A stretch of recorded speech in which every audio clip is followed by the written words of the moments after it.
Хамтдаа өнөөдөр эзний үгнээс суралцсан. За өнөөдөр би та бүхэнд эзний үгнээс дайн ба Христтгэл гэдэг сэдвээр хуваалцахаар бэлдсэн байгаа. Дайн ба Христтгэл. Та бүгдийн ихийг мэдчихэж байгаачлан өчтөр Израиль, Америкийн нэгдсэн улс, Ираны хооронд за зөвхөн тэдгээр гурван улсын хооронд ч төдийгүйгээр тэр бүснэгт байгаа ер нь бүх улсууд дайны хүлд нэлээ бөмбөгдүүллээ тий. Нэг талаасаа дайн хэллээ. Тэгээд нэг дайн дуусаагүй тэгэхээр одоо болдог бол ихэд та нар байлдмаар бол эхлээд энийг хүлээчих гэж хэлчмээр байх юм тий уулна. Эхлээд энэ хоёр уучраа болоод тэр дараа нь тэгээд та нар хоорондоо уучраа бол гिचмээр болдог бол тэгээд даанч бөмбөг гэдэг чинь болохгүй юм байна л та зэрэг тэгж ижил модал янз янзын стратеги байдаг л байлгүй. Тэгээд ер нь Христ гэж бид нар энэ дайжингийн үед ямар байр суурьтай байх хэрэгтэй юм бэ? Бид нар энэ дайн самууны үеийг бид хэрхэн харах ёстой юм бэ? Өөдгөө мө тэр орон өстой өөдгөө болж хохно гэж тэгж явах ёстой юм уу? Эсвэл энэ дайн гэдэг чинь өстой ямар заваа юм бэ? Баба пу па гэдэг ингэх ёстой юм. Яг байх ёстой. Библийн сургалтын төвд 2004 онд би элсэн ороод энэ манай Библийн сургалтын төв гэдээ байгаа шүү дээ, 805-ын тэнцээ. Нэг хичээл болсон Христ итгэлд этикийн хичээл, ёсцон хичээл. Тэгээ этикийн хичээл дээр нэг багш маань за дайн болвол та нар яах вэ гэдэг асуултыг асуусан. Тэгээ Библийн сургуулийн оюутан гоо сууж байгаа тэнцээ. Тэгээд бид нэр янз янзын хариулт хэлсэн л дээ, заримуд нь байлдан, заримуд нь байлдахгүй гэх мэтчлэн. Тэгээд ингэж тэгсэж яагаад өнгөрөөсөө. Заримуд нь бол юугүй одоо гараа байлтчих гээл тэгжсэн. Заримуд нь бол өстой дайн самуун гэдэг бол их ста муухай, тийм учраас огт дайн самуунд орох болохгүй гэдэг ч талаар ярьж ирсэн. Сүүлд нь би энэ ямар төвхтэй сэдв вэ гэж бодоод ингээд Библийн сургууль сурч ирж бас нэг ёссон хичээлд яг энэ сэдвээр дахиад ярьсан. Бултаал байх тусам энэ сэдв орж ирэл. Та нар дайн болвол яах вэ? Тэгээ бүр дайны маань яриа тэр өдрийн хичээл чинь ингээд тухайн сэдвэн шүү дээ. Явсараагаа сүүлдээ бүр ямар сэдв рүү жижиг бүлгийн яриан дээр орсон бэ гэхээр Монгол Сингапур хоёр байлдвал та хоёр хоорондоо яах вэ гэдэг бүр багш бүр тэгжсэн. Амар хэцүү асуулт. Тэгээд яг христч хүмүүс ер нь альва дайн тулаан, байлдаан, мөргөлдөөн, сөргөлдөөнд хэрхэн ханддаг юм бэ гэдэг талаар олон христчнэр олон янзын байр суурьтай явж байгаа байхаа гэж бодоод өнөөдөр та бүхэнд ялангуяа өнөөгийн нийгэм дайн тулааны мэдээ маш их байгаа учраас бас эзний үгэн дээр юу заасан байдаг талаар та бүхэнд бас хуваалцъя гэж хүсдлээ. Ер нь яг хуу дэлхийн түүхийг харахад л дайн тулаангүй өдөр нэгч байгаагүй гэж ярьдаг. Дэлхийн хаа нэгэн газар ямар нэгэн байдлаар дайн тулаан яг хуу гарч л байсан. За хамгийн анхны дайныг та өдөр мэдэх бах те Библиэлд тэмдэглэгдсэн байдаг. За яг хоо дайн гэхээс л үтэгээр аллах гэж нэрлэх юм уу та? Адамын хоёр хүү яалаа. Нэг нь нэгийгээ хөнөөсөн үйл явдал гарч эхэлдэг. Каин, Абель хоёр. Дүүгээ алсан хэрэг гардаг. Тэр үед бурхан чиний дүүгээ чинь цус над руу газраас ашгарч байна. Чи юу хийч вэ гэж хэлдэг. Би яаж мэддэг юм? Би ямар харгалзагч юм уу? Би ямар хүүхд татрагч юм уу? Юу болж байгааг би яаж мэдэх юм гэхэд бурхан би юу болсныг мэдсэ гэж хэлдэг. За ингээд үүнээс хойш бол дэлхийн ертөнцийн маш олон янзын аллаг, хядлага, дайн самуун, тэмцэлтэн, өрсөлдөөн гэд олон зүйлсүүд бол гарч эхэлдэг. Ялангуяа бид нар одоо нийтийн тооллоос өмнөх за Библийн хэллэгээр бол хуучин гэрээний үед ялангуяа Иесус Христийг ирэхээс өмнөх түүхүүдийг харах юм бол маш олон янзын дайн тулаан тэмцлийг бол Библиэлд дурсаж бичиж үлдээсэн байдаг. Сонирхолтой тоо баримт би та бүхэнд дуудаж өгье. Өнөөдөр дэлхийн нийтэд яг одоо болж байгаа дайн тулааны тоо баримт юу н хэр зэрэг олон дайн тулаан болж байгаа юм бэ гэд асуусан чинь иймэрхүү хариулт гаргаж ирж байна. За томоохон хэмжээний дайн тулаан гэх юм бол 6 дайн болж байна гэж үзэж байна. Яг одоо. За үүнд бол одоо Орос юуны дайн те Украины дайн за сая өчтөр ихэлсэн юуны Америк эднэрийн дайн гэх мэтчлэн за гих мэтчлэн за иргэний дайн бас байна. Иргэний дайн бол 15 орчим иргэний дайн болж байна гэж байна. За терроризмтай холбоотой дайн бол ойролцоогоор 20 орчим болж байна. Яг өнөөгийн байдлаар өнөөдөр тодорхой байгаа. За хэлийн мөргөлдөөн гэх юм бол 4-5 орчим болж байгаа. За хамгийн сүүлд Пакистан юу хоёр хоорондоо пуужиндад хэлсэн тий. Юу вэ нөгөө Пакистаны хажуудалд чинь Ирак биш ээ. Афганистантай тий хэлийн мөргөлдөөн. За бидний сайн мэдж байгаагаар зүүн өмнөд Аз ч гэсэн бас болж байгаа. Тайланд, Камбожи хооронд ч гэсэн бас болж байгаа. За картелийн дан гэж ярьж байгаа хар тамхины эсрэг дан болж бол 3 болж гэж үзэж байна. Ингээ үзэх юм бол яг одоогийн байдлаар эдгтэй ийм том жижиг дан мөргөлдөөнүүд зүгээр яг дэлхийд дахинд мэдгдсэн байдлаар шүү дээ. 40-50-д орчим дан тулаан бол эдгтэйгээр л явагдаж байгаа. За томоохон дайнууд бол нэг улс нөгөө улсын эсрэг бүрэн хэмжээний ч юм уу ямарсан цэргийн ажиллагааг хийж байгаа. Тэгээд дайнчин өөрөө хор хохирол нь их ярвхтай хүний амь нас ер нь бол яригддаг. Тэгээ хүний амь нас ер нь өнгөрсөн түүхэнд ямар их үргэлж байсан бэ гэдэг талаар асуугаад лавлаад үзэхлээр 2025 оны тоо бол 250 мянган хүн. Одоо энэ томоохон хэмжээний дайныг ярьж байгаа шүү. Томоохон хэмжээний дайнд бол амь өргөцсөн. 24 онд 233 мянга, 23 онд 179 мянга, 22 онд 153 мянга, 21 онд 147 мянга, 20 онд 118 мянга, 19 онд 126 мянга, 18 онд 151 мянга гэх мэтлэн ингээд тоонод үргэлжилсэн. Энэ бол нөгөө томоохон хэмжээний дайнаар амь насаа алдж байгаа жирийн иргэд болоод цэргийн одоо эрчүүдийн хүмүүсийн эмэгтэй хүн ч гэсэн бас мэдээж байгаа хаа. Амь насаа алдсан хүмүүсийн тоо. Энийний цааталт нөгөө нэг жижиг зэвсэгт мөргөлдөөн гэдэг ч юм уу тэр хэмжээний тоонууд бол дурддаг байгаа. Энэ бол зүгээр ерөнхий тоо. Энэ бол нэмэгдэнэ гэхээс бол хасагдахгүй тоо. Тэгэхээр дайн гэж яг юу юм бэ? Библи дайны талаар яг юу гэж хэлдэг юм? Дайн яагаад хүний нийгэмд, хүн төрөлхтний нийгэмд бий болсон юм бэ гэдэг утга учирыг харахын тулд бид нар Библийн хэд хэдэн номнууд руу орох хэрэгтэй болдог. За мэдээж хэрэг бид нар хамгийн анхны аллах болсон хэрэг болох Каин Абель хоёрын хэргийг харах юм бол ердөөсөө атаархал шүү дээ. Нэгнийх нь өргөлийг нь бурхан авсан, нөгөөх нь аваагүй. Үүнээс нь болоод нэг нь нөгөөтгөндөө үс санснаас болоод яг амь насанд нь хүрсэн. Ийм л асуудал. Бардам зан, атаархал, хувиа хичээх байдал. Энэ бүх зүйлсүүд нийцтэй юунд хүрэж байгаа вэ гэхээр дайн тэмцэлд хүрэж идэг. Яков номын 4-р бүлгийн 1-2 дугаар ишлэлээр та нарын дундах хэрүүл болон зөрчил хаанаас гарна вэ? Тэр нь эргэтнүүдэд чинь дайдаж буй хүслүүдээс чинь гардаг бусуу. Та нар шундаг бөгөөд та нарт байхгүй болохоор хүн алдаг. Та нар атаархдаг бөгөөд олж авч чаддаггүй. Тиймээс та нарт тэмцэлдэж хэрэлддэг. Та нар гуйдаггүй учраас та нарт бас байдаггүй гэж хэлсэн. Яков номон дээр энэ тэмцэлтэй мөргөлдөөний учир шалтгааныг юу гэж илэрхийлсэн бэ гэхээр хүн төрлөختний гим нүгэлт бодол санаа.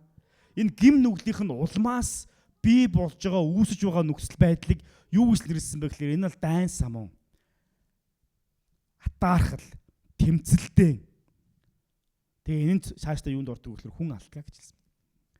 Библи бидэнд юу заадаг вэ гэхээр альва тэмцэлтэй, альва атаархал энэ хүний гэмт чанар чинь эцсийн дүндээ хүнийг юунд авчирдаг вэ гэхээр бие биенийхээ эсрэг турлахад хүргэж байгаа мөн ч хэлдэг. Мэдээж хэрэг хүм альва дайн мөргөлдөн хийхэд бол янз янзын шалтгаанууд байгаа. Гэхдээ цаад зүрх сэтгэлийн шалтгаан нь юу вэ? Олон тохиолдолд хүмүүсээс чи яагаад ингэсэн? За бид нар гэр бүл дотор л харна штэ. Эгч дүүнэр, ах дүүнэр ч юм уу гэр бүлийн гишүүд хоорондоо хүртэл маргалдах, зогдолтох асуудал гардаг. Яагаад ингэсэн гэхлээр наатлын зүйлийг ярьдаг. Энэ миний имийг авсан учраас, энэ намайг ингэж хийсэн учраас, энэ надад тэгсэн учраас өөрөөр хэлбэл дандаа бит хөтөө. Намайг ингэсэн учраас, намайг тэгсэн учраас, надад ийм охирол очруулсан учраас миний гэсэн зүйлсүүдийг тэгээ би яаж байгаа вэ гэхлээр нүдийг нүдээр, шүдийг шүдээр гэдэг зарчим цаана л яригдж байгаа юм л төмцөнд. Хуучин гэрээний зарчим гэсэн үг. Тэгээ би яадаг юм цогцсон. Тэгээ би ингэсэн, хохирооцсон. Библиэс харах юм бол яг үнэндээ тийм. Хүний энэ бүх мөргөлдөөний үндсэн шалтгаан бол Яков номон дээр хэлснээр бол шунал, бардамнал, өөрийнхийг ирэх, шундаг учраас та нарт байхгүй болохоор хүн алддаг гэж. Гэтэл Библи өөрөө таашны юу гэсэн бэл та нар гуйдаггүй учраас байхгүй гэдэг нь шүү дээ. Уул нь бурхан шийдлийг өөрөө хэлсэн. Бурханаас гуй. Бурхан тэр бүх хэрэгцээсээ зүйлсээ чинь та нарт өгнө. Гэхдээ юуны өмнө Бурханы хааншил болоо зөвхт байдлыг хайгаарай гэж Матай номын 6 дугаар бүлэг дээр тодорхойлсон байдаг. 6-гийн 33 тухай ажил хэлэх юм бол. Өөрөөр хэлбэл Бурханы зүйлийг ирж хаана гэдэг нь юу вэ? Түүний зөвхт байдал. Бурханы заадаг инрэл, уучлал, өршөөл, сайхан сэтгэл. За бид нар бүр нарившилж ярих юм бол ариун сүсний 9 эр жимс гэж Библиэлд байгаа тий. Галаад номдод тодорхой заасан байдаг. Тэгэхээр энэ бүх зүйл нь яг уу Бурханаас уул нь хангагдаж өгөх болно ч гэвч хүмүүс өөрсдийнхээ арга замаар асуудлыг шийдэх гэж оролддог. Тэгэхээр юу гэсэн үг вэ? Дайн яагаад бий болдог вэ гэвэл хүний нүгэлт байдал, шунал, загсаглал, атаархал, бардамлын үр дүнд яг уу бий болж идэг зүйл. Яг үүнийг нь өдөөх олон янзын шалтгаанууд бол байж болно. Гэхдээ суурь нь тэр. Суурь. Энэ бол Библийн биднэрт заадаг дайны талаарх нэг сургаал. Нэг сургаал. Библиэлд бас дайны талаар бас Бурхан дайныг ашигласан талаар бас байгаа. Израильчууд дайнд маш олон үндэсний эсрэг байдалд тулалдаж исэн түүхүүд бас гардаг хуучин гэрэн дээр. Египтийн хаанчлалын эсрэг, Канаан газар нутгийг олж авахын тулд тэр хөвд байсан улс орнуудтай байлдах гэх мэтчлэн. Онцгой тохиолдлуудад Бурхан түүхэнд өөрийнхөө шууд удирдамжинд дор зарим дайнуудыг өөрийнхөө арга хэрэгсэл болгон ашигласан тохиолдол байдаг. Дэдгүүл номын 20 дугаар бүлэг, Йошуа номын 6 дугаар бүлэг. За бид нар хуучин гэрээний маш олон ялангуяа хаадын номнууд дээр гарна. За шаштрын номууд дээр гарна. За тэгээд бид нар шүүгчдэрийн зарим номууд дээрээс бид нар харж болно. Хуучин гэрээний ихний хэдэн номод гэсэн үг шүү дээ, тэ. Тэндээс бол айгүй олон төгөөд гарна. За ялангуяа Эхлэл номон дээр, Египтээс гарсан номон дээр бол бид нар маш олон янзын дайныг хардаг. Зарим үндэстэнгүүд Бурханы эсрэг маш бузар зүйл хийсэн учраас Бурхан тэр үндэстэнгүүд шийтгэлийг авчрах тохиолдол байсан. Өнгөрсөн 7 хоногт манай теологи төөсийн хичээлийн төгс төгөлдөр амийнхан үзлүү гэрлийнхэн үзлүү нэг ухсраад яваад байдаг болохоор би бүр хольж тахад байна. Амийнхан ч үзлүү гэрлийнхэн ч үзлүү. Гэрлийнхэн үзсэн гинэ. Санаж байгаа бах те. Ямар хоёр асуудал Израилийн ард түмэнд байсан бэлээ? Нэг нь ядуусыг дарлах. Хоёрдугаарх нь шүтээнд мөрөх. Энэ хоёр асуудлууд Израилийн ард түмэндний түүхэнд үээс үед байсаар байсан болохоор Бурхан өөрийнхөө ард түмнийг сахилгажуулахын тулд заримдаа тэдний эргэн товронд байгаа үндэстэнгүүдэд босгож ирж тэднэрээр яг ташуурдуулах тохиолдол байсан. Заримдаа тэр үндэстэнгүүд нь асуудалтай байсан учраас үнэхээр хүүхэд эмэгтэйчүүдийг алдаг, шорлдог, өөрсдийнхөө гаж буруу одоо тэр шүтээндээ дахил болгож өгдөг. Энэ бүх бурангуй ёснуудыг нь зогсоохын тулд Бурхан Израильчуудыг заримдаа босгож ирээд тэр үндэстэнгүүд дээр яг ташуур болгон ашиглах тохиолдол байдаг. Гэтэ энэ онцгой тохиолдол. Юу гэсэн үг вэ гэхээр дуртай болгон нэг хүнийг зохиж авангуутлаа би бол Бурханы ташуур байна гэж зохиож болохгүй байна гэсэн үг шүү дээ. Тийм ээ? Тэгэхгүй л гэсэн үг. Гэхдээ их энэ асуудлууд нь юунаас болж бий болсон бэ гэхээр өөрсдийнх нь гим нүглийн үр дагаварт нь болж исэн гэдгийг бодох хэрэгтэй. Хизээч Бурхан заавал хин нэг ташууртчаад нэг унтчий та гэдэг ч юм уу тийм байдлаар байдаггүйс. Үндсэндээ бид Бурханыг энэ тал дээр юус тайлбарладаг вэ гэхээр ингэдэг. Энэ хүмүүсийн энэ үндэстэнгийн гим нүгэл нь өөрсдөн дээр нь ямар үр дагаврыг авчирж байгаа вэ гэхээр дайн самуу үхэл хагацл гэдэг үг дээр авчирж байгаа. Бурхан тэр болтол нь төвчдөг. Тэгээ Бурхан дайныг өгснөг үгүй. Бурхан харин яадаг вэ гэхээр өөрийнх нь моторыг холтолдог. Тэр үе тэнцээх өөмийн самуу угаасаа байждаг гэсэн. Өөрөөр хэлбэл Бурхан л хамгаалахгүй бол тэнд бие бинийгээ алах, хядах, бие бинийгээ одоо юу гэнтэй хохирох энэ нэг сэтлүүд, энэ уур амьсгал угаасаа тэнд байж байна. Гим нүглийнх нь улмаас шүү дээ. Тэгээ Бурхан заримдаа үндэстэнгүүдийг хамгаалдаг, төвчдөг. Эцсийн хүртэл төвчж байгаа Бурхан за одоо та нар жоохон юм сураа гэд хамгаалт авах үед тэнд яг болох ёстой зүйлсүүд яг болдог. Ийм хэрэглээнүүд гэх юм уу түүхүүд бол Библиэд бас дурдсан байдаг.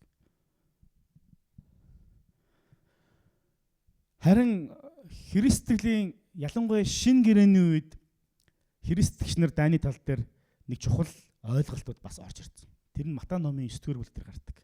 Амар тайвныг тогтоосод ерөөлтөө тэд бурхны хөвгүүд гэж нэрлэгдэх болно гэж. Ингээд харахаар Библиэлд дайны талаар, дайны эсрэг бас хэрхэн энэ дайн өөртөө нь хийсэн гим нүглийнх нь үр дагавар болж бууж ирсэн талаар маш олон янзын түүхүүд бол гардаг байна. Хуучин гэрээний дайн бол жишээ нь Бурхан зарим дайн дээр бол юм заавраад өгдөг. Та нар ингэж дайснаа ял. Ийм одоо шудраг бай. Энэ дээр яах вэ? Та нар ингэж хандаараа гэх мэт янз янзын арга гаргачлуудыг бол зааж өгдөг. Дайн заримдаа тухайн улс үндэстэн хитрхи их бусрамг зүйл хийсэн учраас шудраг шүүлтийн үр дагавар мэт харагдах тохиолдол бас байдаг байна. Заримдаа хэдийгээр дайн самуун болж байгаа ч гэсэн асар өндөр ёс суртахуун тэнцээ байх ёстой гэдгийг Бурхан өөрийнхөө ард түмэнд хүртэл зааж үлдээдэг байна. Хуучин гэрээн дээр бол ингээд түүхүүд гарна. Шинэ гэрээ бидний хувьд маш сонирхолтой. Ягаад гэвэл шинэ гэрээ хуучин гэрээний үед байсан айгүй олон тэр дайны сэтгэхүй ойлголтуудын талаар маш тийм онцгой өнцгүүдийг бид нар зааж өгдөг. Онцгой өнцгүүдийг.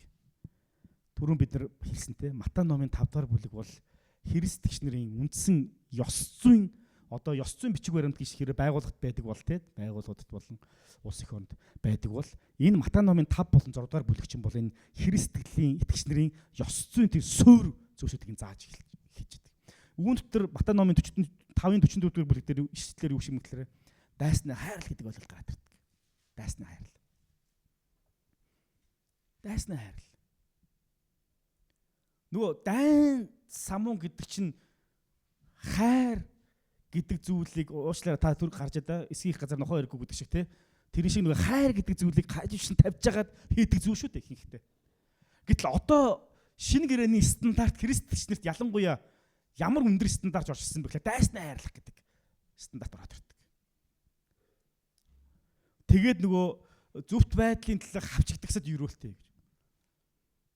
Тэгэнгუут л нөгөө нэг хамгийн анхны мартир буюу сайн мэдээний төлөө Бурхны үгийн төлөө итгэлээсээ болж хавчигдаж амь насаа алдсан хүмүүсийн түүхүүд яадаг вэ гэхээр яг энэ үед асар олон гарсан байдаг. Ялангуяа Иесусийн дагалдагч нарын хувьд тэд юу ярьсан, сурсан, тэр сурсан зүйлсээ яг өөрсдийн амьдралаар хэрэгжүүлж ирсэн. Би уртнаас ярьжсэн. Маш олон Ромын ялангуяа Неро хааны үед бол Ромын цэргүүд бол Израилийн Египт христтгэлийг бол яасан бэ гэхээр асар ихээр хавчиж гадуурхсан байдаг. Энэ өөртөө маш муу явд боловч маш сайн үр дагаврыг тодорхой хэмжээнд бас гаргасан байдаг. Би ямар утгаараа гэж байгаа гэхээр маш муу үр дагавар нь тухайн үед хагацал хүний амнаас одоо юу гэхэд гуух шүү гэдэг утгаараа маш муу үр дагавар гаргасан. Гэтэ Бурхан түүхийг өөрчилдөг. Бурхан түүхийг өөрчлөөд зөвхөн тэр Ерүсалимд байсан хэсэг бүлэг итгэгч нарыг тэр хавчлагаас нь болоод юу болсон бэ гэхээр дэлхийд даяар тараагаад энэ сайн мэдээ гэдэг бол зөвхөн еврейчүүдэд зориулсан сайн мэдээ биш юм байна гэдгийг тэд ойлгоод явсан газар болгондоо сайн мэдээг тараагаад тэгээд нөгөө зүүнний христтгэл, барууны христтгэлүүд яг тухайн үеийн хавчлагаас болж ингэж тарж бутарж бол бий болсон байдаг. Үүсэл хавчлах шүү дээ. Зүхтаагаал хавчлаас цухтаасан христэгч нар. Тэгээд тэд хаа очсон газартаа яг сайн мэдээгээ ярьдаг, итгэлийн амьдралаар явдаг. Тэр дунд тэмдэглэгдэж үтсэн аимшигтай одоо юу гэхийн амь хороолтуудын нэг нь бол итгэгч нарын хүүхдүүдийг нь хоньны арьсанд ороогоод одоо амфитеатруудад оруулж гладиаторууд болоод одоо юу гэхийн зарим зэрлэг амьтдуудад бол тасдажуулах ийм ажлыг бол тухайн үеийн Ромын эзэнт гүрэн бол зохион байгуулдаг гэсэн. Тэгээд христтгэл устгана гэж утсан. Гэтэл амьдралаараа энэ бурхан үнэхээр үнэн юм байна гэдгийг амсаад үзсэн хүн хизээш тэр үнний эсрэг яг уу одоо хотлаа би боллоо гэж хэлдэг. Олон хүмүүс өөрсдийнхээ амийг итгэлийнхэн төлөө бат ингээд итгэлийнхэн төлөө зориулаад бат итгэл дотроо бат зогсож явах үед олон хүмүүс алах гэжсэн олон хүмүүс Иесус Христ итгэжсэн тохиолдол зөндөө байдаг. Яагаад ийм гэж? Хүмүүс чинь өөрийнхөө амь наснаас илүү сольдог зүйл гэж байхгүй шүү дээ. Бага бүх зүйл өөрийнхөө амь насны төлөө өгдөг. Гэтэл энэ хүмүүс итгэлээ өгөхгүй байгаад байна.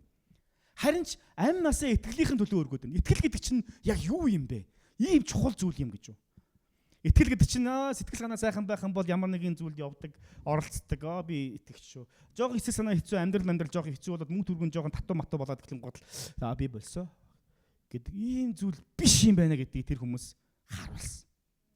Итгэл үнэмшил гэдэг бол би юугаар сольж өгөөргүй тийм үн цэнтэй гэдгийг тэр үед хүмүүс хавчлаг дунд байхдаа харуулсан учраас дэлхийд даяараа тухайн үед байсан хүмүүс яасан бэхээр Христийн энэ үнцийн ямар чухал юм бэ гэдгийг хараад хэдэн мянгаараа Есүс Христэд итгэж энэ амьдралын баяр хөөр утга учирыг өөрсдийнхөө амьдралд амсаж ирсэн баг.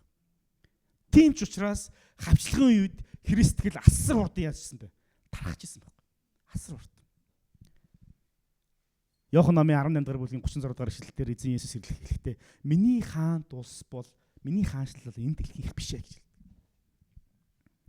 Тийм учраас хаанчлалынхын эсрэг, айл өрхүүдийн эсрэг, аймгийнхаа эсрэг тулалдана гэдэг бол утгагүй. Юуны төлөө юм?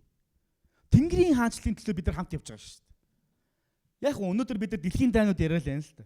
Гэтэл өнөөдөр бидний амьдрал дотор нутаг усаар хуваагдж байгаад хоорондоо муудалцах. Хил соёлоороо хуваагдж байгаад хоорондоо муудалцах. Эсвэл соёл заншлаараа хуваагдж байгаад хоорондоо чулуу шидэлцэх тохиолдол өдөр тутмын маань амьдрал байдаг шүү дээ. Христ эзэн өөрийнхөө хүүхдүүдийг хэрхэн амьдрахыг хүсдэг вэ? Яг өнөөдөр бид нар ингээд энд сууж байгаа хүмүүс, энд нэг 100 орчим хүмүүс сууж байгаа хүмүүс би бид нар ингээд буу барайл явахгүй л ах л та. Яг ямаас ойр ирээд үтгэхгүй байх гэж найдаж байна. Гэхдээ бидний өдөр тутамд болдог амьдралын дотор юу болдог вэ? Бидний нэг үгэн буунууд байгаа, үгэн сумнууд байгаа. Эсүүлдэх хүнүүд байна. Бас яг үйлдэх хүнүүд ч бас байгаа тийм. Энэ нэг жижиг хэмжээний орон нутгийн хэмжээтэй айл өрхүүд нөө хилийн маргалтаан гэдэг шиг тийм. Айл өрхүүдийн хэмжээний маргалтаан. Тэр байтугай тухлаг дойрсон маргалтаанууд хүртэл яадгүй. Бидний амьдрал зогслаасаагүй байж байгаа. Тэр болон тоолох юм бол хүний тоогоор явах хаа барагдана тийм. Тэг хүний тоогоор явахгүй хүний тоог бусад эргэн тойронд нь контактанд оролцож байгаа бүх хүний тоонд нь өргөжүүлж магадгүй явж магадгүй л. Тэгэхээр дайн самун гэдэг ойлголт нь нэг улс их үндэстэн нөгөө үндэстнийхээ эсрэг гэдэг том ойлголтоос ахуулаад бидний бүр үндсэн ойлголт нь бидний зүрх сэтгэл бурхны зарчим бурхны үгийн эсрэг тэмцэлж байгаа тэр тэмцэл. Тэгээ тэрнээс цаашаа яваад бидний дотоод өөрсдөндөө тодорхой тэмцэлж байгаа тэмцэл.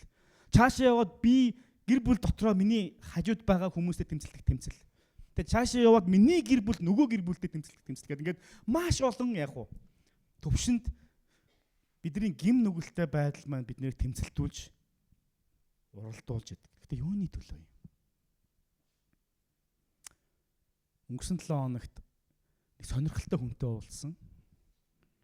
Тэр сонирхолтой хүний түүхийг сонсч ирсэн чинь Туркид болсон гамшигт оролцож ирсэн хүн л байна л дээ. Нэг зэрэг 1500 хүний цогцсыг харах үед надад амархан байгаагүй гэж үннээ хэлсэн. Хатуу чанга хүн гэхдээ амархан байгаагүй. Бид юуны төлөө тэмцэлдэг вэ? Яг тэр бол гамшиг л та. Дайн биш. Гэхдээ бид нар юуны төлөө тэмцэлдэг вэ? Тэгээ тэр хүний ярьсан зүйл нь чи дарга байна уу, цэрэг байна уу, нас барсах юм бол яг л адилхан шалан дээр тавигдсан юм байлээ. Өөрөөр хэлбэл бид нар өөрсдийнхөө амьдралыг мөнхөд нөгөө нэг хааны сандал дээр, сэнтэн дээр, зөөлөн орон дээр эсвэл юу гэдгийг тийм гоё юм өөрхөн гоё гэж бодож байгаа тэр цуглуулж байгаа зүйлстэйгээ хамт байх юм шиг заримдаа бид нар түүнийг хамгаалж алгацдаг шүү дээ. Нэр хүнд, алдар гавья, тав тух, эд хөрөнгө өөрийн гэсэн зүйлээ алдахгүй тул. Гэхдээ Библиэл дээр үгсэн мэтлэр Бурхны хаанчлал бол энэ дэлхийн бидний бодоод байгаа тэмцэлтэй байгаа зүйл биш гэж хэлсэн. Бурхны хаанчлал тийм биш. Өөрөөр хэлбэл бидэнд үлдэх нөгөө мөнхөд үлдэх зүйл чинь зүгээр л бидний өнөөдөр тулалдаад байгаа зүйл биш шүү дээ. Харин түүний оронд миний итгэл, миний зүрх сэтгэл Бурхан дотор, Бурхны хууль зүйчлийн дотор хэр зэрэг зүй зохистой явж байгаа гэдэг дээр цаг гаргасны л дээр биш гэж юу.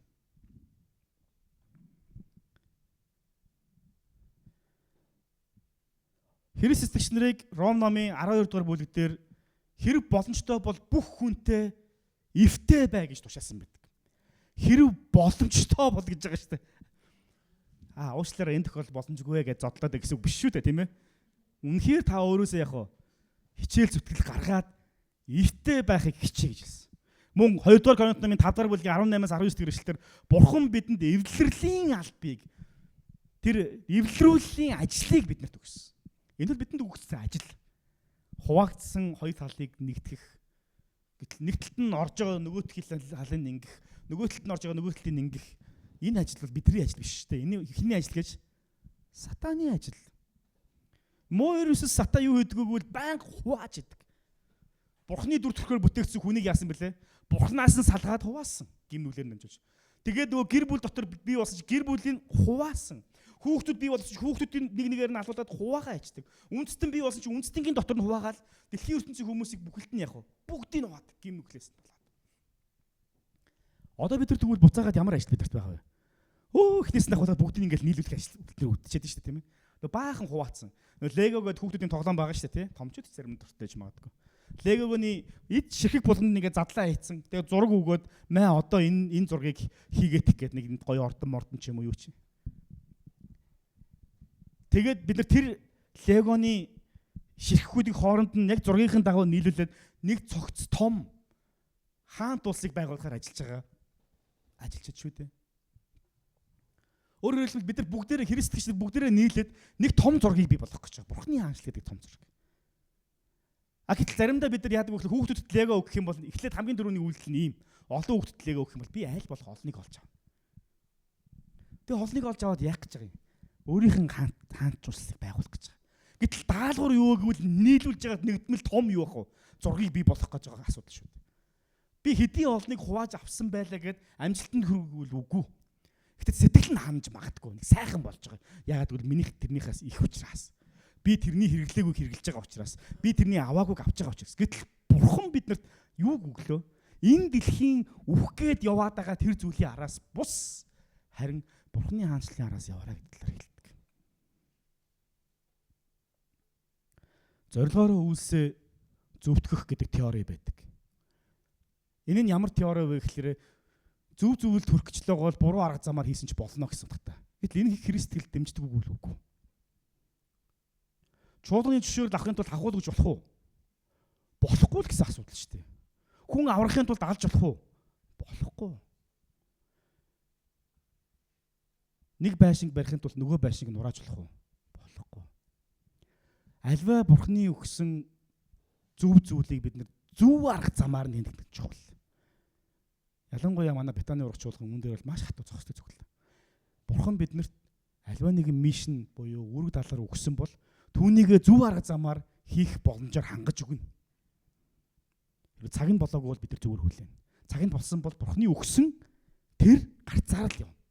Хизээч бид авилгал өгч, хизээч бид хахуул өгч, хизээч бид яг ардуур наар цаагуур юм зохицуулж гэж хийхгүй байл гэсэн санаатай. Тэгээд Христтгэлийн энэ олон үзэл баримтлал дотор ийм сонирхолтой хоёр онол хөгжиж гарсан байдаг юм. Нэг онол нь ямар онол вэ гэхээр pacifist гэсэн онол. За энэ юу нь яг инх тайван гэсэн санааг их ихтэй илэрхийлж байгаа онол. Огт дайнд явж болохгүй гэсэн онол гарч байдаг. За ялангуяа Библийн сургуулиуд бол энэ онолыг нөгөө онолыг бол маш тодорхой ярьж эхэлдэг. Христтгэлийн онол дотор хоёр онол дайнтай холбоотой хоёр онол байна гэж. Нэг нь дайнд явж болохгүй, буу барьж болохгүй, хутга барьж болохгүй, цэргийн хувцас өмсч болохгүй, тэгж болохгүй гэсэн онол. Нөгөө онол нь та бүхэн санаж байгаа бол нэг тийм кино байдаг те нэг тийм энэ Яховагийн гэрчнэр гээд юу бас нэг манайч юу авах те Христтгэлийнхний л бас л нэг дундаас гарч ирсэн сектүүдийн нэг л те гаж урсгалууд л нэг. Тэд чинь болон кофе ууж болохгүй, цэрэг тавьж болохгүй гэл нэ тэр янз янз юм яриаддаг. Нэг тийм цэрэг Америкийн Вьетнамын дандчил хаанхын дандчил яваад тэгээ буу барихгүй байлтна гэд. Цэргийн алтанд явцсан учраас. Тэгээд нөгөө нэг тэр их гоё кино л да. Кино нь өөрөө их гоё. Агуулга нь их гоё гэх юм уу гэх. Буу барихгүйгээр зөвхөн нөгөө нэг шархсан цэргүүдийг авч хоошоо зөөдөг нэг гүйлтийн тамирчин байдаг шүү дээ. Тэр кино. Тэр чинь яг санаанд хэрэлтэй үндсэндээ. Тийм санаатай. Нөгөөх санаа нь бол ямар санаа вэ гэхэлэр just war буюу шудраг дайн гэсэн санаа байдаг. Өөрөөр хэлэх юм бол хамгаалахын тулд шудраг осыг тогтоохын тулд дайн байж болно гэсэн онол. Ийм хоёр онол дээр ер нь Христэд хоёр хуваагдчихдаг. Гэхдээ энэ өөр гэсэн Библийн тайлбаруудтай, үнцгүүдтэй. Өөр гэсэн сонирхолтой ийм зарчмуудтай гэсэн. За жишээ нь just war бол нэлээд түгээмэл байдаг юм гэсэн. Магадгүй нэлээд ихэнх нь бол энэ онолыг бол дагдаг. За энэ бол жишээ нь ийм 7 чухал зарчмыг баримтлах хэрэгтэй гэж үздэг. За дайнд явж болно. Гэхдээ 7 чухал зарчмыг баримтлахаар. Энэ бол практик байхгүй юу? Практикаар гарч ирсэн онол. Эдгээрс нь зөв шалтгаантай байх хэрэгтэй. Хоёрдугаарт нь зөв зорилготой байх хэрэгтэй. Гуравдугаарт нь зөв эрх мэдэл байх хэрэгтэй. Тэгээ дайн бол яг нэн төрөнд биш хамгийн сүүлчийн арга зам байх хэрэгтэй. Тавдугаарт нь амжилттай байх боломж гэж нэг сонирхолтой зарчим байна. Зургугаарт нь хариу арга хэмжээ нь тухайн аюулаас нь давсан байж болохгүй. Өөрөөр хэлэх юм бол хүн намайг цохингуут нь хутгалж болохгүй гэсэн үг шүү дээ, тийм ээ. Тийм санаатай гэсэн. Долдугаарт нь иргэдийг хамгаалах зорилготой бас байж болно. Тэгээ энэ нэг ийм зарчмуудыг бол ярьж байна. Энэ зарчмуудыг хангаж байгаа бол энэ бол just war буюу шудраг ёсны дайн гэдэг категорид орж байгаа гэж үздэг байна. Христч тэгвэл бид нар яах ёстой юм бэ? Энэ хоёр онолын аль нь дээр нь? Саяны гаргасан 7 зүйл бол итгэлийн маань өнцгөөс биднэрт дотоод мэс чанараа хадгалаад тэгээд дайнд оролцох шалтгаануудын нэг болдог. Өөрөөр хэлбэл Христ итгэж байлаа гэж бид нар цэгт явахгүй гэсэн үг ерөөсөө биш. Цэгт явна. Эх орноо хамгаалах хэрэгтэй бол хамгаалах хэрэг гарна. Хамгийн дөрөнд явах хэрэгтэй болно. Энэ бол Христ итгэж хүмүүсийн эх орноо хайрлах хайруудын нэг илэрлэл нь гэж байдаг. Шудраг ёсыг тогтоохын төлөө, эх орноо хамгаалахын төлөө, ядарсан ард иргэд хүмүүсийг хамгаалахын төлөө бид нар цэгц зогсох хэрэгтэй болж байна. Гэхдээ энэ дотор нэг сонирхолтой зүйл байгаа. Нэг зүйлийг байнга санаж явах хэрэгтэй. Яг гэвэл бид нар маш амархан нүүдэл рүү ордог учраас. Дайн бол нүглийн үр дагавар гэдэг санах хэрэгтэй. Тийм учраас шунал бардам зан эрх мэдлийн төлөө тэмцэлчээ түүнийгээ өөр шалтгаанаар ингэж хэрэг зөвтгөх гэж байгаа бол уучлаарай л гэсэн үг. Хоёрдугаарт нь Христийн дагалдагчдын дуудлага бол бид нар амар тайвныг тогтоогч нар. Өөрөөр хүчийг хэрглэж ямар нэгэн ашиг олохын төлөө биш харин амар тайвныг тогтоохын тулд бидэрт байгаа хүчийг ашиглана гэсэн утгатай. Гуравдугаарт нь Христийн хаанчлалын зорилгыг сайн санах хэрэгтэй. Энэ бол энэ бол энэ дэлхийн ертөнцийн хаанчлал биш бас Бурхны хаанчлалын талаар ярьж байгаа. Дайсны хайрал, муугаар бүү хариул гэх мэтчлэн Матай номон дээр байдаг тэр Христийн үндсэн стандартуудыг бид нар байнга санджах ёстой. Энэ бол Христч нарын дайнд хандах чухал хандлагуудын нэг байна. Монгол хүнийхээ хувьд Монгол улсын иргэнийхээ хувьд бол бид иргэнийхээ үүргийг биелүүлэх ёстой. Хэрв бид эх орноо хамгаалах хэрэгтэй бол хамгаалах хэрэгтэй гэсэн. Гэхдээ нэг зүйлийг бодох ёстой. Бид хизээч тэр 7 зарчмаас гарч болохгүй гэсэн санаа. Нэг зүйлийг бас сайн санах хэрэгтэй. Бурхан хэн бэ гэдгийг. Зарим тохиолдолд би хэн бэ гэдгийг хүмүүс харуулж оролдог. Гэтэл бид нар Бурхан хэн бэ гэдгийг байнга санаж явах хэрэгтэй. Христч нарын бидний бодох хэрэгтэй зүйл. 1-р Коринт номын 14-р бүлгийн 33-р эшлэлээр учир нь Бурхан нь иймх замраагүй байдлын бус харин амар тайвны Бурхан юм а гэж хэлсэн байна. Иймх замраагүй байдлынх бус харин амар тайвны Бурхан. Дуулал номын 29:11-ээр эзэн өөрийн хүмүүст амар тайвныг өгнө гэсэн. Тэгэхээр альва зүйл амар тайвангүй эмх замраагүй байдал бий болно гэдэг бол энэ бол Бурханаас явж биш. Бид альва өөрт өгсөн боломж бололцоо тэр хүчийг амар тайвныг тогтоохын төлөө зогсож, хүчрхийлж биш харин зогсож, хамгаалж ашиглах нь зүйтэй. Эцэст нь Матай номын 23-р бүлгийн 34-39-р эшлэлээр Есүс садукеичудад хандаад тэдний асуусан асуултанд ийхүү хариулсан байдаг. Тэд юу ч хариулсан бэ гэхээр багшаа хуулийн аль тушаалд хамгийн агуу нь вэ гэж хэлдэг. Энэ үед нь Есүс юу гэж хариулдаг вэ гэхээр чи бурхан эзнээ бүх зүрх сэтгэл, бүх оюун ухаанаараа хайрл. Энэ бол хамгийн агуу. Тэгээ хоёрдугаарт нь юу гэж? Хөршөөрийн адил хайрлаж гэсэн. Альва тэмцэл маргаан, альва хагаралтаан донд бид нэг зүйлийг санах хэрэгтэй. Би Бурхныг хайрлаж байна уу? Бас яг хөршөө хайрлаж байна уу? Тэгэхээр Бурхныг хайрлаж, хөршийг хайрлана гэдэг бол энэ Бурхан биднэрт өгсөн маш агуу тушаалуудын нэг. Үүнийг бид нар байнга санаж явах ёстой. Хайрыг мартаж болохгүй. Альва тэмцэлтэн, альва юу гэх юм те зүйл дээр бид нар хайрыг мартаж болохгүй. 2 дугаар Тимотийн 3:1-ээс автар эцсийн өдрөд хэцүү цаг ирнэ гэдгийг мэдж ав. Учир нь хүмүүс аминж, мөнгөнд дурлагч, сагсуу, их зантай, доромжлагч, эцэг ихтэй дуулуургүй, үл талархагч, ариун бус, үл хайрлагч, үл эвлэрэгч, гүтгэгч, бие хямдаггүй хэрцгий, цайныг үзэн ядагч, тэрслэгч, бодлогогүй, бие тоодог, Бурхныг хайрлагч байгаас илүү зугаа цэнгэлийг хайрлагч болох болно. Тэд итгэл сүсгтэй дуртайч хүчийг нь үүсгдэг. Чи тэднээс хол байгаарай гэжэлсэн. 2 дугаар Тимотед Илч Паул хэлдэг. Ингээд Есүс Христ Илч Паул эзний үгэн дээр хандж юу хэлсэн бэ гэхээр энэ ийм юм баг. Эцсийн өдрүүдэд ийм зүйл болно гэж хэлсэн. Энэ нь Есүс Христийн заасан сургаалтайг адилхан байдаг. Есүс Христ Матай номын 24-р бүлэгтэр эцсийн өдрүүдэд юу болох талаар заахдаа нэг сонирхолтой зүйл хэлсэн байдаг. Тэр нь та нарын иргэн донд асар их хэмжээний дайн тулаанууд болж эхэлнэ. Үндэстнгүүдийн эсрэг, улсуудынхаа эсрэг, хаанчлагын эсрэг байлдаж эхэлнэ. Тэр үед яагаараа гэсэн гэж тэр үед ёс бус явдал өсснөөс болж олонхийнх нь хайр хүрнэ. 13 дугаар түүний 24 дугаар бүлгийн 12 дугаар эшлэлийг би уншиж байна. Цаашаа 13 дугаар эшлэлээр нь харин эцсийг хүртэл твцсэн аврагдах болно. Хаанчлалын энэхүү сайн мэдээ дэлхийд даяар тунгаглаж бүх үндэстэнд гэрчлэл болон тэгхэд л төгсгөл нь ирнэ гэж хэлсэн. Дайн самуу өвчин зовлон маш олон юмуд болно гэдэг дотор нэг сонирхолтой зүйл нь олонхийнх нь хайр хүрнэ гэж хэлсэн.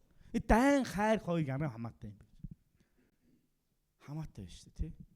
Хайр хүрсэн учраас, үзэн ядал бий болсон учраас, хайр хүрөөд өөрийнхийг ирсэн учраас, хайр хүрөөд хүмүүс бардам болсон учраас, хайр хүрөөд хуваа ачаадаг болсон учраас, хайр хүрөөд өс сонзон нэмэгдсэн учраас дайн тэмцэл саман болно. Энэ эцсийн өдрүүд болох шинж тэмдгүүдийн нэг. Гэхдээ ямар хүмүүсийг өрөөлтэй гэж хэлсэн бэ гэхээр харин эцсийг хүртэл твцсэн нь хаврагдах болно гэж хэлсэн. Бид өнөөдөр энэ олон докторгүй байдлын нийгэм дотор бид яах ёстой вэ? Шудраг байдлын төлөө бид нар маш хүчтэй зогсох ёстой. Тэр хүчийг бид юунаас авдаг вэ гэхээр хайраас авдаг. Бурхан өөрөө хайр. Бурхан хүчрхийлэгч биш харин Бурхан хайр. Бурхан ядарсныг өмгөөлдөг. Бурхан зовж байгаа нэгэнд нь гараа сунгадаг. Бурхан өөрийнх нь хүч чадлыг тэр зовсон зүдэрсэн нэгэн рүү сунгадаг. Хэрэгсэн дагалдагчд бид яах ёстой вэ? Бид тийхүү үлдэх ёстой. Бид шудраг ёсны төлөө зогсож, дуу хоолойгоо шудраг ёсны төлөө өргөж, зов зүдэрж байгаа хүмүүсийн төлөө гараа сунгаж, Бурхны хайр дотор төвчээртэй байх нь бидний хийх ёстой үйлдэл. Мэдээж хэрэг үүнийг бид нар залбирлаараа хийдэг. Бас жинхэнэ яг уу гараа сунгаж, төрөвчөө сунгаснараа бид нар бас үйлддэг. Хэн нэгэн зовж байгаа зүдэрсэн нэгэн байвал бид нар яг уу тусалдаг. Бид нар очиод хамт алхахдаг, хамт өөлдөг. Зовсон нэгэнтэй хамт очиж зогсдог. Бид нар зугтдаггүй. Зов зүдэрсэн нэгэнтэй хамт байдаг тийм хүмүүс. Хүн болгон тэр хүнийг орхио явж хахад бид яг уу зүүрч очиод хамт зогсдог. Есүс инхүү үлдсэн байдаг. Цөмөрөө хамт тийхүү үлдцгээе. Бурхны хайрыг санаад альва тэмцэл маргаан донд Бурхан Есүс байсан бол хэрэг байсан бэ гэдгийг бодож үлдцгээе гэж тавдаг уриалмаар. Амен. Хамтдаа эзний өмнөр залбирлаараа номлолын төгсгөлд хийсэн очицгоё.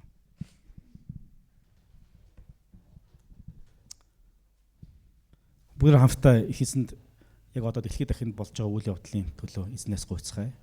Бурхны амар тайван дэлхийд дахинд байж, Бурхны хайр ноёлож, шудраг ёс өршөөл нэгүсэл ялахын төлөө цөмөр хамт залбирцгаая. Би ямар нэгэн улс ялахын төлөө залбираг. Харин Бурхан ялахын төлөө. бид Бурхны талд байх хэрэгтэй. Нэгэн цагт Йошуа Йорданы чандад зогсож явах үед тэмцэл тулаанд орох гэж явах үед нэгэн хүн хажууд нь зогсож байгааг хараад Йошуа асуудаг. Та миний талд байна уу? Миний дайснуудын талд байна уу гэж.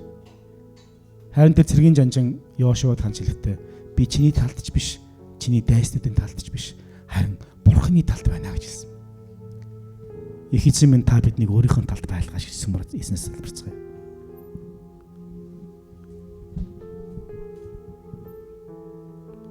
Есүс та бол инх ямрын хаан. Та бол бүх үндэстний хаан. Бид үнэхээр таны өмнө ирээд өөрийнхөө амар тайвныг энэ дэлхийдээ зохицлоогооч таньсахгүй гэж.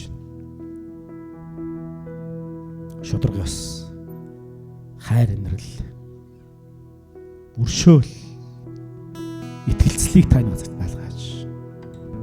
Хүндрэлтний гим нүгэл биднийг бие биентэйгээ тэмцэлдэхэд, атаал хонзон санахад, өрсөлдөд хүргэдэг. Харин бид таны хайр дотор таны тал зогсож байна гэж. Христийн дагалдагч хүнийхээ хувьд бид эзэн минь таныг сонгож байна. Та байсан бол хэрхэн үлдэх байсан бэ гэдгийг өөрөөсөө байнга асууж тийхүү үлдэж амьдрахад туслаач.